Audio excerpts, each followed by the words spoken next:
मैं सबसे पहले वो कागज प्रधानमंत्री नरेंद्र मोदी से आज मांगता हूं कि वो साबित करे देश के सामने कि वो इस देश के नागरिक हैं। हमारा तो इतिहास है, हम कई सदियों से 5 पुश्तों से देश के लिए लड़े। कम से कम मेरे परिवार का इतिहास है, हम जानते हैं। आपका तो कोई इतिहास हमें मालूम भी नहीं।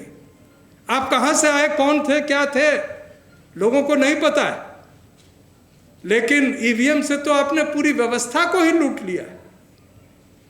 कहां पर कौन जीतेगा, कैसे जीतेगा, यह पहले से तय रहता है। और पिछले 2-3 चुनाव से लगातार ऐसे लोग सत्ता में हैं जिनको जनता का समर्थन प्राप्त नहीं है, और वो दिख जाता है जिस दिन चुनाव के परिणाम आते हैं। चुनाव के परिणाम में नकली पैसे पर ढोल ताशा बजाने वाले, मिठाई बांटने वाले खड़े रहते हैं, और जो बेचारे वोट देकर ठगे से महसूस करते हैं वो चुप रह जाते हैं। क्यों जाएंगे बोलने, क्यों जाएंगे बोलने कि हमने तुमको वोट नहीं दिया? क्योंकि कल जैसे अभी बच्चों के साथ जो जंतर मंतर पर अपना विरोध कर रहे थे, उनकी मैपिंग हो रही है, चेहरे का मैपिंग, उनको पकड़ा जा रहा है। कल को वो अगर रोजगार के लिए जाएंगे तो उनके साथ भेदभाव बरता जाएगा, उनको बैन कर दिया जाएगा, और अभी उनके खिलाफ एफआईआर की जा रही। तो इस तरह के षड्यंत्र और इस तरह की गुंडागर्दी भारतीय जनता पार्टी आरएसएस पर लगातार कर रही है, और उनकी शुरुआत वो ईवीएम से की थी। उसमें भी जब उन्हें लगा कि जनता यानी विरोध करने वालों की तादाद इतनी बढ़ गई है कि ईवीएम से हम मैनेज नहीं कर सकते हैं, तो हम वोटर को भी चुनेंगे, एसआईआर ले आए। यानी सरकार तय करेगी कि कौन वोट देगा, कौन।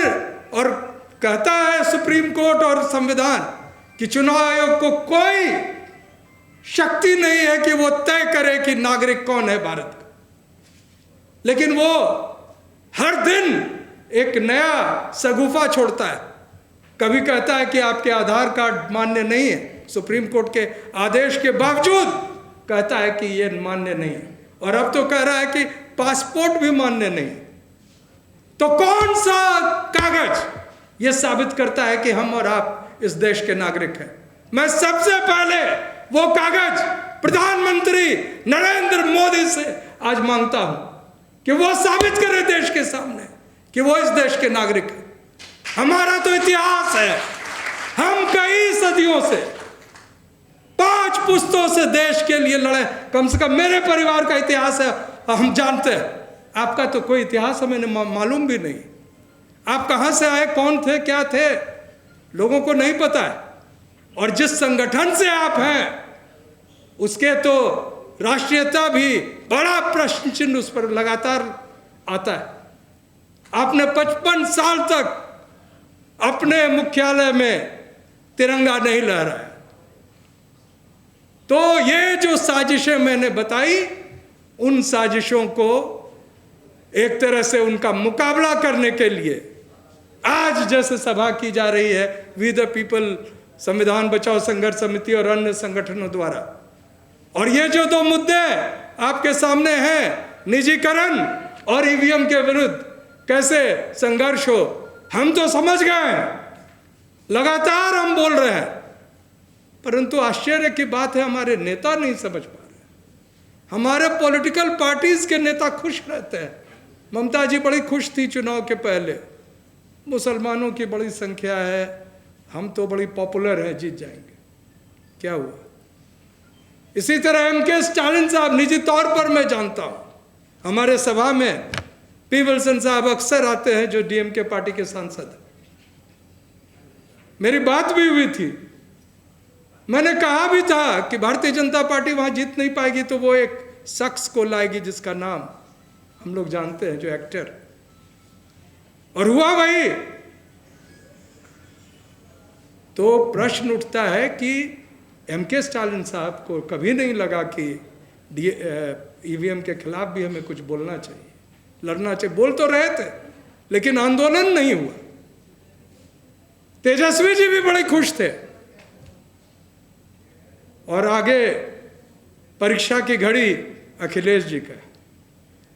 मैं उनको आज इस सभा में आगाह करता हूं, चेतावनी देता हूं, उनसे विनती भी करता हूं कि आप चुनाव सिर्फ भारतीय जनता पार्टी के खिलाफ नहीं लड़ रहे हैं, आप इस देश के एक बड़े षड्यंत्र के खिलाफ खड़े हैं। और इस षड्यंत्र का मुकाबला एक सिर्फ वोट से नहीं होगा, एक पूरी की पूरी शक्ति आपको लगानी पड़ेगी, देश की जनता को साथ में लेकर खड़ा रहना पड़ेगा, ईवीएम को चुनौती देना पड़ेगा। मैं क्यों कह रहा हूं ये बात? देखिए, भारतीय जनता पार्टी में ही सबसे पहले ये किताब लिखी गई थी। हमारे साथी यूट्यूबर्स जानते हैं, जो डेमोक्रेसी पर बड़ा प्रश्न चिन्ह लगा था जब भारतीय जनता पार्टी के अभी एक प्रवक्ता हैं, सांसद भी हैं, उन्होंने किताब लिखी थी और उस किताब का विमोचन LK आडवाणी साहब ने किया था, जिसमें ईवीएम पर प्रश्न उठा था। और उसके बाद केस लड़ा और सुब्रमण्यम स्वामी भारतीय जनता पार्टी के नेता हैं, लगातार कहते रहे। उन्होंने तो इतना तक कहा कि मैं जापान में चिप बनाने वाले कंपनी से जब पूछा कि आप चिप बनाते हैं ईवीएम का, तो आपके देश में क्यों नहीं ईवीएम से चुनाव होता है, तो उन्होंने कहा कि हम अब इतने बड़े बेवकूफ़ हैं क्या?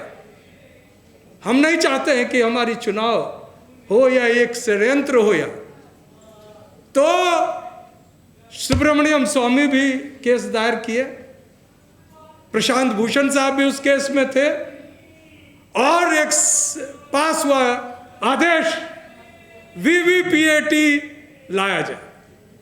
अब VVPAT क्या है? पर्ची।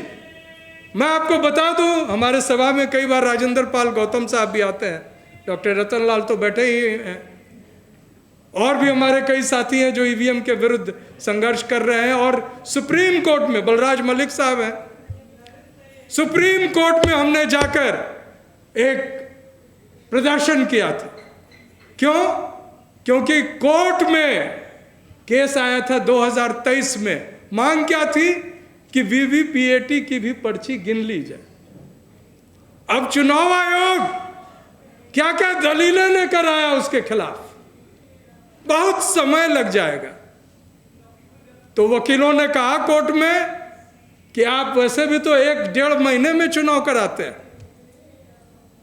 ईवीएम को सेट करने के लिए कम से कम 10 दिन चाहिए, तो 10 दिन का कम से कम गैप रखा जाता है। क्यों रखा जाता है कुछ नहीं पता होता है। अगर चुनाव गड़बड़ी हुई, अगले दिन पुनर्मतदान हो सकता है।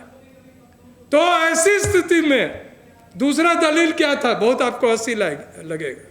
VVPAT की जो पर्चियां इतने उम्दा क्वालिटी की हैं कि उनको जब गिना जाएगा तो उसमें काफ़ी समय लग जाएगा। बाद में हमने देखा कि आप लोग पेट्रोल तो भरवाते होंगे, कई बार ATM में पर्ची भी निकलवाते होंगे। वो पर्चियां 1 महीने के बाद उस पर क्या प्रिंट था आपको दिखाई नहीं पड़ेगा, बिल्कुल हूबहू वही पर्चियां, उसी क्वालिटी के कागज, उसमें भी शायद पैसा खाया होगा, क्योंकि वहाँ आपको पता होना चाहिए कि चुनाव आयोग के किसी भी खर्चे का कोई ऑडिट नहीं होता, बांग्लादेश में भी नहीं होता था। तो ये जो ऑडिट नहीं होता है वो उनको बहुत सारे लिबर्टीज देता है। तो उस पर्ची को चुनाव आयोग को रखना था 6 महीना तक, लेकिन उन्होंने क्या किया, 3 महीने में ही उन पर्चियों को नष्ट कर दिया गया। सुप्रीम कोर्ट में केस चल रहा है, सुप्रीम कोर्ट में कभी भी उन पर्चियों की मांग की जा सकती है, लेकिन ये क्या कहा गया कि हम जो है सो पर्ची को रख नहीं पाए, और सुप्रीम कोर्ट ने कुछ नहीं किया। तो सुप्रीम कोर्ट लगातार उनके साथ उनके साजिश में शामिल रही, क्योंकि उन्होंने कोई ऐसा फैसला नहीं दिया जिससे यह पता चले कि आपकी पर्चियां क्यों नहीं गिनी जाएगी। अगर इलेक्ट्रॉनिक और डिजिटल काउंटिंग हो रहा है तो पेपर पर भी काउंटिंग करने में क्या हर्ज है। संविधान सभा में KM मुंशी थे, बहुत प्रबुद्ध सदस्य, और उन्होंने एक भाषण दिया था चुनावी प्रक्रिया should be above any suspicion, किसी भी शक सुबह से ऊपर होना चाहिए। They should be like seizures wife. एक अंग्रेजी में कहावत है, यानी सीजर जो कभी प्राचीन काल में सम्राट थे, उनकी पत्नी जो थी महारानी, उनके बारे में कहा जाता था कि उन पर किसी प्रकार का शक नहीं होना चाहिए, तो ये मुहावरा प्रयोग होता है। ऐसा ही लेकिन चुनाव आयोग में देखिए क्या कहा और किसने कहा। सीतारमण मैडम है, आप लोग जानते होंगे कौन है, इस देश की वित्त मंत्री, और उनके पति का क्या नाम है, प्रभाकर, वही नाम है ना सर। उन्होंने आंध्र प्रदेश के चुनावी नतीजे का एक विश्लेषण करके, खोज करके और उसको प्रकाशित किया, प्रेस कॉन्फ्रेंस में बोला। जो हमारी गोदी मीडिया है उसकी एक लाइन भी रिपोर्ट नहीं की। मैं शुक्रगुजार हूँ आप लोगों का, जो यहाँ यूट्यूबर्स हैं, आप लोगों ने बहुत बड़े जनतंत्र का भार अपने कंधों पे संभाल रखा है, आप लोगों ने रिपोर्ट किया था। तो उन्होंने कहा कि चुनाव के कितने बजे खत्म होती है, 6 बजे शाम को। तो आंध्र प्रदेश में 6 बजे शाम से लेकर 12 बजे रात के बीच में 72 लाख से ऊपर पोलिंग हुआ, और इसी तरह 12 बजे रात से लेकर लगभग सवेरे तक पोलिंग होता रहा, कहीं रिपोर्ट नहीं हुआ। चुनाव आयोग के किसी भी दस्तावेज रिपोर्ट में यह नहीं है। आप लोग को पता होना चाहिए कि 5-6 बजे जो भी काउंटिंग का, वोटिंग का समय है, उसके बाद जब एंटर करते हैं तो आपको पर्ची दी जाती है कि आप अंदर आ गए थे समय में। अब चाहे 10 बज जाए या 12 बज जाए, आप वोट देकर जाएंगे। वो पर्ची कहीं इशू ही नहीं हुआ। तो ये चुनाव में वोट कहां से आते गए, और चुनाव में उस वोट का रेट क्या था, 6 सेकंड में एक वोट, 6 सेकंड में एक वोट पड़ रही थी। जो आप लोगों में से वोट दिए हैं उनको पता है कि जब एक व्यक्ति बटन दबाता है और निकलता है बाहर, और उसके बाद दूसरा व्यक्ति जाता है, तो उसको सेट होने में मिनिमम, बहुत तेजी से दौड़ रहे हैं तो भी कम से कम 25 सेकंड लगता है मिनिमम। और यहां तो वो आपके कई सारे दस्तावेज चेक होते हैं। तो बड़ा षड्यंत्र है। मैं निजीकरण पे इसलिए नहीं अधिक बोल रहा हूं कि जब आपके हाथ में जनतंत्र ही नहीं है, बाबा साहब ने एक बड़ी ताकत दी थी आपको, राइट टू वोट। आप सरकारें बदल सकते हैं। क्या आप सरकार बदल सकते हैं? जो वोटिंग का व्यवस्था है, जिस तरह से लोग जंतर मंतर पर आए हुए थे बच्चे, जिनको एक सिनेमा की अभिनेत्री, जिनके अपने चाल चरित्र हाव भाव पर बहुत लोगों की नजरें उठती, बच्चों के बारे में, हमारे परिवार के, इस देश के स्कूल कॉलेज के छोटे बच्चों के बारे में क्या कह रही थी, हमने सुना। और बड़े माकूल जवाब संसद में सांसद आदरणीय सांसद संजय सिंह ने उनको दिया। हम संजय सिंह जी की तारीफ करते हैं इस बात की। और इसके बाद इस देश के और इसी दिल्ली के सामने पार्लियामेंट स्ट्रीट में जो डीसीपी थे, वो किस तरह से अपने डंडे का प्रयोग कर रहे थे, यह भी हमने देखा। क्या ऐसे लोग, अगर वास्तविक रूप से चुनाव हो, तो जो सरकार इस पर एक भी वक्तव्य देने में संसद में आ नहीं रही है, कांप रही है, क्या दोबारा चुन के आ सकती है? मैं आपसे पूछता हूं, पूरे देश से पूछता हूं। आप किसी भी तरह से, चाहे आपके सामने पैसे हो, जाति हो, धर्म हो, लेकिन जब आपके बच्चों पर बात आ जाएगी तो क्या उस सरकार को आप बर्दाश्त करेंगे? आपके बच्चे थे सब, आपके बच्चे हैं। यह अलग बात है कि उनमें से जब बहुत लोग आने लगे तो आरएसएस ने अपने लोगों को भी भेजना शुरू किया। मैं एक बात कह के अपनी बात समाप्त करूंगा। हम लोगों ने देखा कि बहुत एक वीडियो भी आई, बहुत बड़े साहब की आई, लेकिन क्या आपने देखा कि जब तक ये विरोध हो रहा था जंतर मंतर पर, आप सब थे यहाँ जितने हमारे साथी लोग थे, अब गजेंद्र जी तो भीड़ में कैसे कैसे घुस रहे थे, हम लोग तो आपको भी देख रहे थे। एक भी रिपोर्ट आपने की कि लोग बदसलूकी कर रहे हैं किसी पर? ये अपनी मांग लोग रख रहे थे। पढ़े लिखे बच्चे थे, पढ़े लिखे बच्चे, संस्कारी ऐसे लोग जो सिर्फ मजाक में मीम बना रहे थे। मीम मतलब इंस्टाग्राम पे रील, छोटे छोटे। अब रील बनाने का तो आह्वान किसने किया आप सब जानते हैं। रील बनाओ और कमाओ, तो लोग उन्हीं की बात को मानते हुए अब बात उन पर आ गई।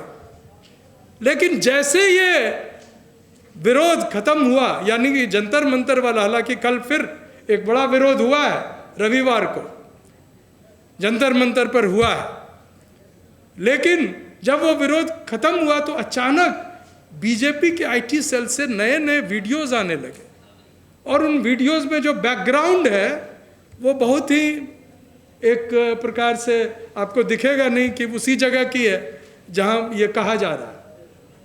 और ये बताया जा रहा है कि बहुत ही निर्लज तरीके से, असंस्कारी तरीके से इस देश के बच्चे गाली गलौज कर रहे हैं और इस तरह की बातें कर रहे हैं जो उन पर शोभा नहीं देती है। मैं चैलेंज करता हूं, चुनौती देता हूं बीजेपी के आईटी सेल को कि उस समय के टाइमलाइन के साथ, आपके वीडियोस में तो रहता है टाइमलाइन, आप जारी करें। जो 15 साल की बच्ची पर एफआईआर भी किया गया, उसे बताया क्या गया कि 25 साल की है। आप लोग पढ़े होंगे।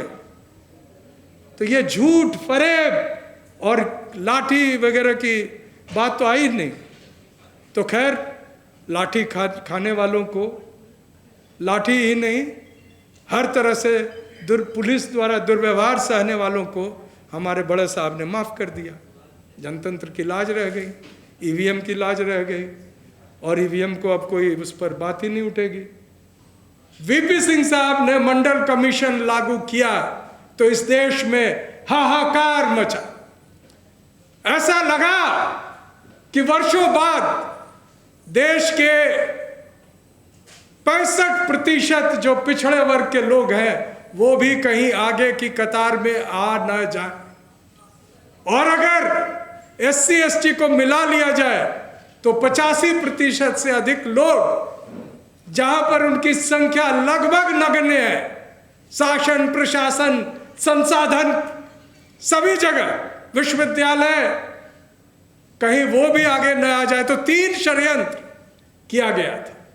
पहला, कॉलेजियम सिस्टम, यानी जज ही जज को चुने, अपने ही समुदाय से, अपने ही परिवार के लोगों को वो शामिल करेंगे, उसमें कोई मापदंड नहीं होगा, कोई तथाकथित मेरिट जिसकी ये लोग कस्में खाते हैं उसकी कोई स्थान नहीं रहेगी।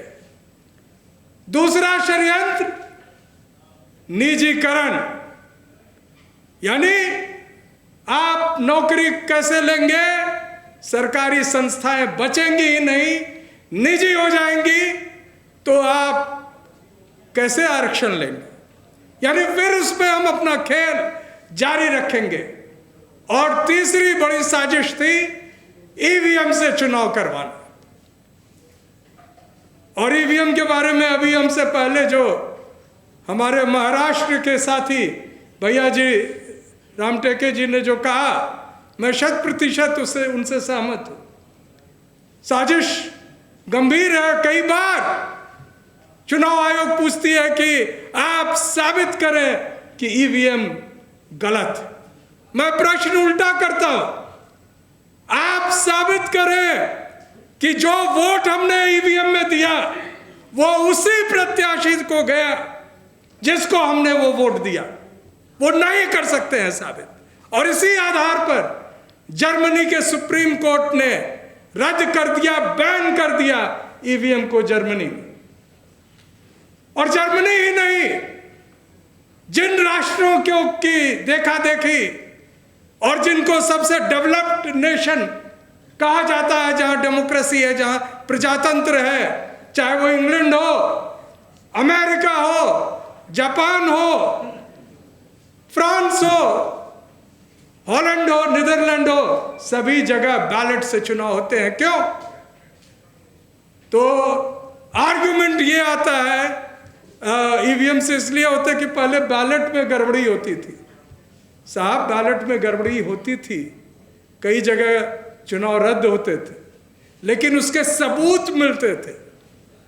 यानी अगर किसी ने बैलेट को लूटा, अगर वहां कोई गड़बड़ी हुई, जिस समय सीसीटीवी का दौर नहीं था, जिस समय इतने आधुनिक टेक्नोलॉजी से लैस चुनाव आयोग नहीं थी, वो फिर भी देखते थे चुनावें रद्द होती थी। जो जन स्वराज पार्टी के नेता हैं प्रशांत किशोर जी जीतने वाले हैं। अब ये कई लोग पूछ सकते हैं कि अगर ईवीएम हैक हो जाता है तो वो कैसे जीत रहे हैं?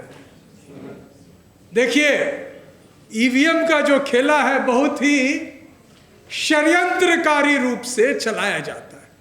यह तय किया जाता है कि कौन जीतेगा। सिर्फ यह नहीं तय किया जाता है, यह भी तय किया जाता है कि सेकंड कौन आएगा, चूंकि उसके बाद लोगों को अगर साथ खड़ा होकर मुकाबला करना है ईवीएम के तोते वाले राक्षस भारतीय जनता पार्टी का, तो वो भ्रम में रहे।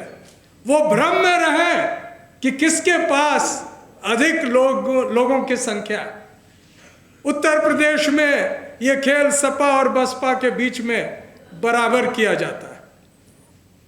तो मेरा आखिरी में इतनी ही विनती है आज इस सभा में, और हमारे सभी साथी जो सुन रहे हैं, चाहे हमारे सामने या हमारे जो बहुत प्रभावशाली और बहुत ही मजबूत यूट्यूबर्स हैं, साथी हैं, उनके माध्यम से मैं सारे देश से एक विनती करना चाहूँगा कि ये लड़ाई तभी हम जीतेंगे जब इस देश से ईवीएम हटेगा, जब वास्तविक रूप से जनतंत्र वापस आएगा, जब आपकी वोट की ताकत आप ही की वोट की रहेगी, जब यह फैसला होगा कि जिसको वोट मिला वही जीता है, तब जाकर इस देश में न लाठी गोली चलाने की छात्रों पर और युवाओं पर कोई हिम्मत करेगा, न इस देश के संसाधन को कोई बेचने का हिम्मत करेगा, न इस देश को जाकर विदेशों में डील करके किसानों की गर्दन काटने का कोई हिम्मत करेगा, और न ही इस देश के युवाओं के रोजगार को रौंद कर और उनको यह कहने के लिए कि मैंने तुम्हें माफ़ किया, ऐसी कोई ज़रूरत नहीं करेगा। इसी बात के साथ जय संविधान।